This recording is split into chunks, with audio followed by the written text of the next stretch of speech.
સુરત લોકસભા બેઠક પર સીધો જંગ ભાજપ અને કોંગ્રેસ વચ્ચે રમાવાનો હતો, પરંતુ કોંગ્રેસના ઉમેદવારનું ફોર્મ રદ થયું હતું। આ ફોર્મ રદ થયા બાદ નિલેશ કુંભાણી સંપર્ક વિહોણા થયા છે અને અન્ય 8 પાર્ટીના ઉમેદવારોએ પોતાના ફોર્મ પરત ખેંચતા ભાજપ બિનહરીફ થયું છે, જેથી ભાજપના ઉમેદવારની જીત થઈ છે। ત્યારે નિલેશ કુંભાણીનો કોઈ સંપર્ક ન થતા કોંગ્રેસી કાર્યકરોમાં ભારે આક્રોશ જોવા મળ્યો છે।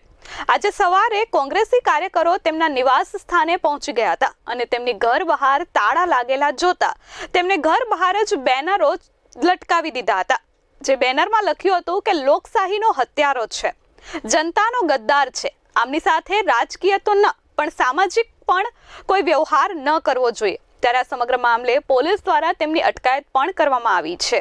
સુરતમાં રાજકીય ડ્રામાનો અંત ગઈકાલે આવ્યો છે। નિલેશ કુંભાણીનું ફોર્મ રદ થયા બાદ અન્ય 8 અપક્ષ ઉમેદવારોએ ફોર્મ પરત ખેંચ્યા હતા, જેથી સુરત લોકસભા બેઠક પહેલી એવી બેઠક બની છે જેમાં ભાજપના ઉમેદવાર બિનહરીફ થતા ચૂંટણીમાં વિજેતા થયા છે। સુરત લોકસભા બેઠક પર છેલ્લા 3-4 દિવસથી રાજકીય ડ્રામા ચાલી રહ્યો હતો। મુકેશ દલાલ બિનહરીફ જાહેર થતા ચૂંટણી પંચના અધિકારીએ તેમને વિજેતા જાહેર કર્યા છે। ત્યારે સુરત લોકસભા બેઠક પર કોંગ્રેસના ઉમેદવાર નિલેશ કુંભાણીનું ફોર્મ રદ થતા મોટો રાજકીય ડ્રામા થયો હતો। નિલેશ કુંભાણી અને તેના ડમી ઉમેદવાર સુરેશ પડસાલાનું ફોર્મ રદ થયા બાદ અપક્ષ સહિત નાની પાર્ટીના 8 ઉમેદવારોએ પણ ગઈકાલે ફોર્મ પાછું ખેંચ્યું હતું। જોકે હવે નિલેશ કુંભાણી સંપર્ક વિહોણા બન્યા હતા, જેથી કોંગ્રેસના કાર્યકરોમાં ભારે રોષ ફાટી નીકળ્યો છે।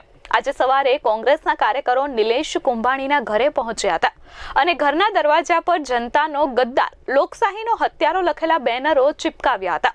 નિલેશ કુંભાણીના સરથાણા વિસ્તારમાં આવેલા ઘરની બહાર તાળું મારેલું જોવા મળ્યું હતું। પોલીસને જાણ થતાં જ દોડી આવી હતી અને કોંગ્રેસના કાર્યકરોની અટકાયત કરતા ઝપાઝપીના દ્રશ્યો જોવા મળ્યા હતા। કોંગી નેતાએ જણાવ્યું હતું કે નિલેશ કુંભાણીનો માત્ર રાજકીય જ નહીં પરંતુ સામાજિક પણ બહિષ્કાર થવો જોઈએ। જ્યારે આપ પાર્ટીએ નિલેશ કુંભાણી સામે પોલીસ ફરિયાદ કરવા કલેક્ટરને લેખિત રજૂઆત કરી હતી। નિલેશ કુંભાણી ભાજપમાં જોડાય તેવું જાણવા મળ્યું છે।